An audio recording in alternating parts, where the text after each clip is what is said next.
Hei alle sammen, i denne videoen så skal vi snakke om Nion Hidankyo, som nettopp vant Nobels fredspris i 2024.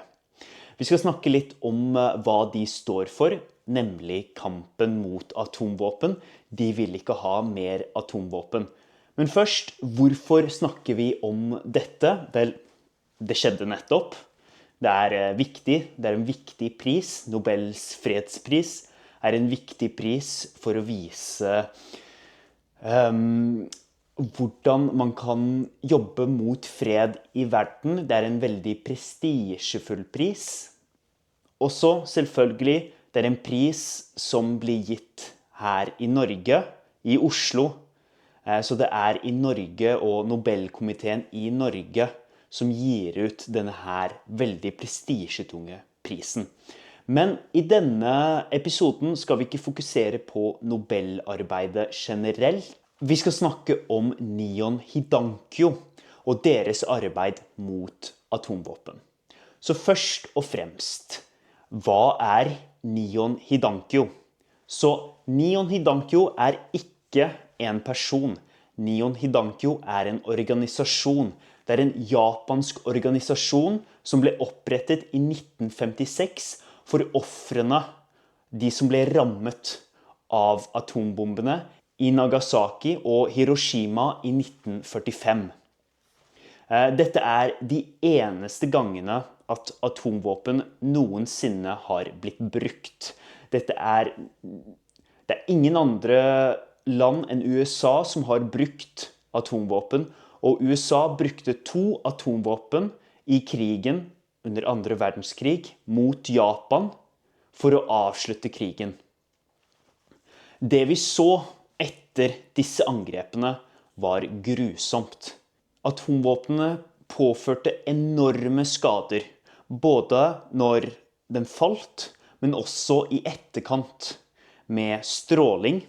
Stråling, det er radioaktiv stråling som kommer fra atomvåpnene, som gjør at det er mer sannsynlig at folk får kreft, eller folk kan til og med dø direkte av strålingen. Så bare disse 2 atombombene, drepte hundretusenvis av mennesker. Helt grusomt. Grunnen til at Nion Hidankyo fikk prisen var deres arbeid for å opprettholde stigma eller tabuet om bruken av atomvåpen. Så tabu, det vil si at det er noe som er ansett som ikke lov. Og når vi snakker om tabu rundt atomvåpen, så mener vi et tabu om å bruke atomvåpen, altså at vi ikke kan bruke atomvåpen. Og dette her tabuet bygger på for eksempel redselen for masseødeleggelser som atomvåpen vil føre til, at den vil ødelegge kanskje hele den menneskelige sivilisasjonen slik vi kjenner den, men den bygger også på de vitnene, altså de som så atombombene, som levde i Hiroshima og Nagasaki på dette tidspunktet, som har sett hva disse bombene førte til.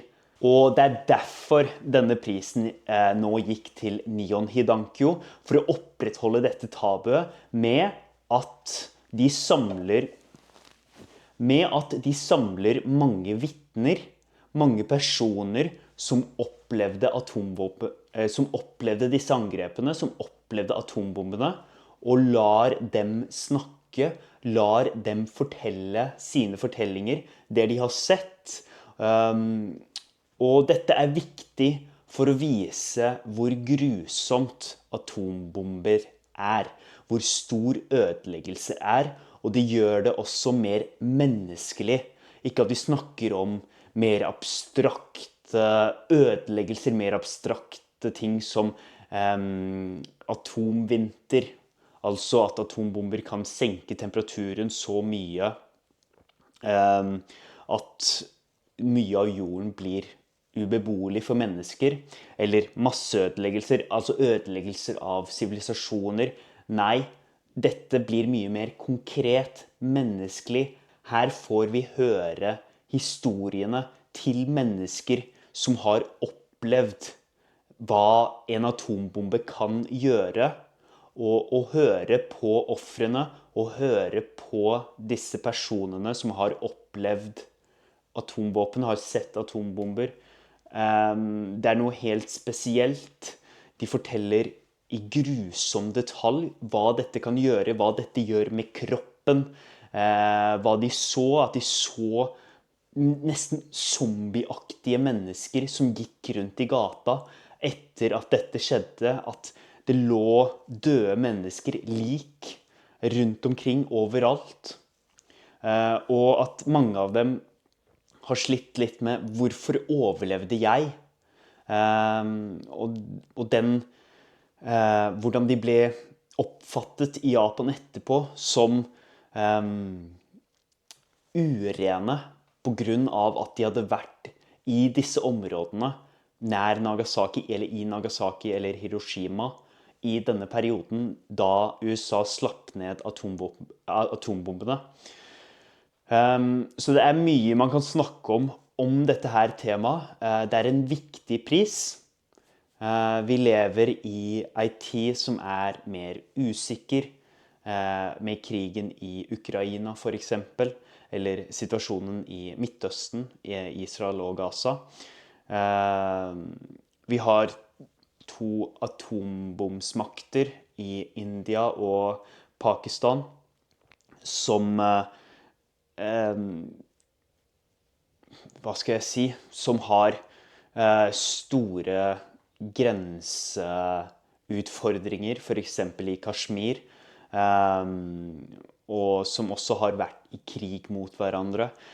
Så vi lever i en litt farlig tid, og det veldig viktig at vi opprettholder dette her atombombetabuet, altså tabuet mot å bruke atombomber, at vi fortsetter å fortelle oss selv og verden at dette går ikke, dette våpen som vi ikke kan bruke, og forhåpentligvis, hvis vi heldige, en dag bli kvitt alle atombomber.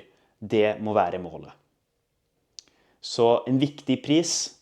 Les dere gjerne mer opp på dette her temaet.